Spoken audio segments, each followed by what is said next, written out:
Good evening, friends. It's great to be in IIT Madras campus, especially a lot of eager young minds for the last 3 days, part of this international symposium on startups. And possibly we are in the concluding part of the journey now, the last 3-day journey. I take this opportunity to welcome my brother Ghanshyam Tiwari from the Samajwadi Party. And very interestingly, he studied in Chennai. So we don't anymore see this north-south disconnect like many politicians keep talking. And professor who's moderating, and my friend from the Congress, C.K. Kumaravelji. I will just take about 6-7 minutes to lay a map of how India was from 1950 till about 2014, just to give a hang of what happened. Then possibly the changes that BJP government, the party that I belong to, brought in from 2014. 1951, we had an act called the Regulatory Act of 1951. The same act was repeated in 1956 called the Regulatory Act of 1956. If you go on Google and try and find this age-old time, what is this Regulatory Act? The government told you where you can start a business, where you can locate a business, how much quantity you can produce, where you can sell, what is the distribution network. The government controlled the means of production by a state policy, which we had a Regulatory Act at different era. Then the license Raj came in. For about 50-60 years, we all suffered the license Raj. And if you look at the act that was existent in license Raj, we had acts like Nationalization of Major Bank 1969, Restrictive Trade Act 1969, Foreign Exchange Regulation Act 1973. So the government at that points of time were thinking more on the regulation part, restrictive part. So the government probably felt probably overreached by saying, I know what you know, and please listen to me and walk in the road that I am putting for you. And when Modi ji came 2014, when we promised a new era, a new India, when we promised in our manifesto, when we took power, one time, then second time, possibly a third time in 2024, now look at the changes, the transition that has happened.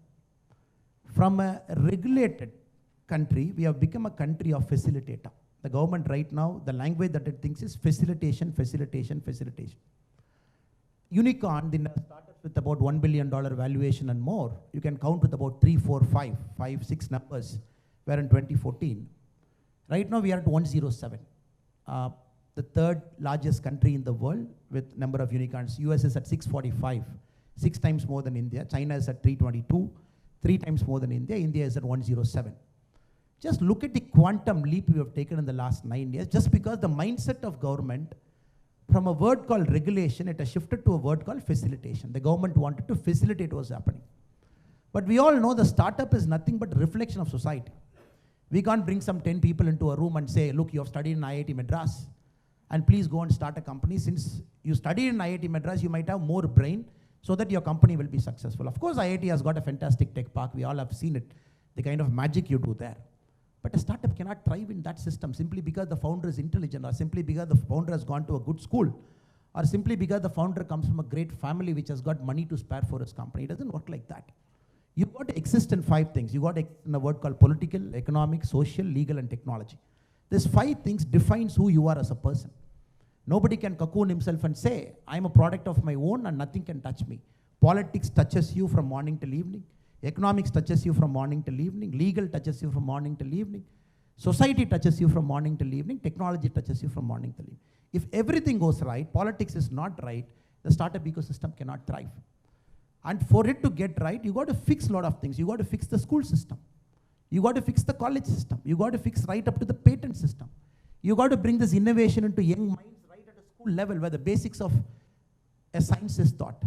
Or when they went into an engineering college, you have to teach them that there is more to life than a job. So a lot of fixing has to happen. That is what I think our party, our government has tried to do in the last 9 years. Not only from a facilitator mode, but also get into the mode of fixing up the whole system. As we speak now, India is entering into an era of the new education policy. You tell me which country in the world the new education policy stipulates in a CBSE board, coding should be taught from class 6 to 8. In India, it's compulsory in CBSE schools from this year, May 2023. Coding should be taught from class 6 to 8. Data sciences should be taught from class 8 to 12. Artificial intelligence should be an optional subject from class 8 to 12. Just imagine. We talk about the learning systems of Koreans, the learning systems of Chinese, the learning systems of Singaporeans, where they continuously score very high marks in the world learning outcomes. Now the new education policy is bringing in a change where we don't want just subjects where rote learning is encouraged or we get some marks which will help us to create some entrance. We are bringing this, the Atal incubation centers. Schools have got platforms. Government of India is facilitating where we want young minds to think. If I ask you a simple question, how many Atal incubation centers do we have? I'll give you the answer. It is 10,050. 10,050 Atal incubation centers are in India right now. 76 lakh students are part of the Atal incubation lab. If you go to the Atal incubation lab website, if you go today, just try and see the 200 best schools. The Government of India awards the 200 best schools every month, which utilizes the Atal incubation lab properly. Last month, Tamil Nadu had 5 schools. Schools in Perambalur, schools in Tiruvarur, schools in Karur, where I was born. Small cities. Meaning the Atal incubation lab has got some technology product. It is being ranked in the top 200. You go to West Bengal state, you can rank all the 200. You see all government schools, Jilla Parishad schools, where the guy is getting encouraged, the girl is getting encouraged, hands-on experience on coding, hands-on experience on learning. If he's interested, more experience on artificial intelligence. In fact, the Government of India is partnering with Microsoft from class 6 to class 8 in the CBSE platform to bring coding here. Then we have fixed up the higher education, no more regulation now, which will, a group of people from Delhi will come and inspect, more like a punishment mechanism. I will say a curtain is not right, toilet is not right, I will not give you a ranking. Now the all India based complete composite ranking. We want to encourage 1 point of the 4-star, 5-star, whatever ranking we are getting. The main ingredient is innovation and technology. That has got the highest marks now. So India is becoming a patent producing nation. We are not a nation which is going to copy from Chinese or the Americans or the Europeans. We are producing original patents. That is why the startup technology park of IIT Madras is a global hotspot now. So higher education we are fixing. Then we are fixing up the ecosystem. The World Bank in 2014, when our government took over, it said, in the innovation index, where was India? If you look at the innovation index is not just an arbitrary number. Innovation comes when the school system is right, college system is right, when the ecosystem is right, only then innovation can thrive. If you look at the innovation where we were, the innovation index, we were somewhere around 81, the global innovation index in 2015. We have jumped to 40 in 2023, a jump of 41 positions. If you look at the World Bank's Doing Business report, DBR, India was at 142 in 2014. We have jumped to 63 in 2019. After 2019, the index is discontinued. We don't have the latest numbers. If you look at the Global Entrepreneurship Monitor 2022 report, it says 83% of India's population perceive they have got the skills to launch a startup. In 2014, in the same Global Entrepreneurship Monitor, it is only 52% they perceive they have a skill. So we are skilling people in crores. We are fixing up the education system. We are fixing up the college modules. And last but not the least, we have got a fund of funds. The Government of India runs a startup fund of funds. The current top up for the startup funds of funds is 10,000 crore. The Government of India is topping that fund. And the Government of India runs a seed fund. The Government of India is very clear, especially the BJP government is very clear. If we have to hit $5 trillion economy in the quickest possible time, it is only startups which is going to take us there.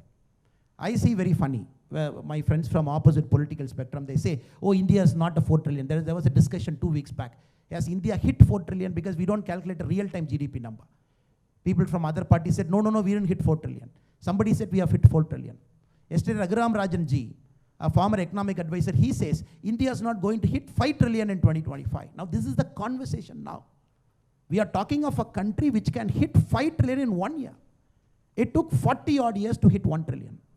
70 odd years to hit 2.5 trillion. We are talking of a country where the youth of this nation has come out in large numbers, very hungry, very angry also. They want to create systems of their own, create global businesses. We are talking of one economic advisor saying, right or wrong, is saying, how can you hit 1 trillion in 1 year?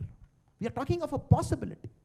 1989, when you look at the global map, we all know which countries, they have the technology in hand, they are the superpowers. Netherlands, 17th century. United Kingdom, 19th century. The Americans, 20th and 21st century.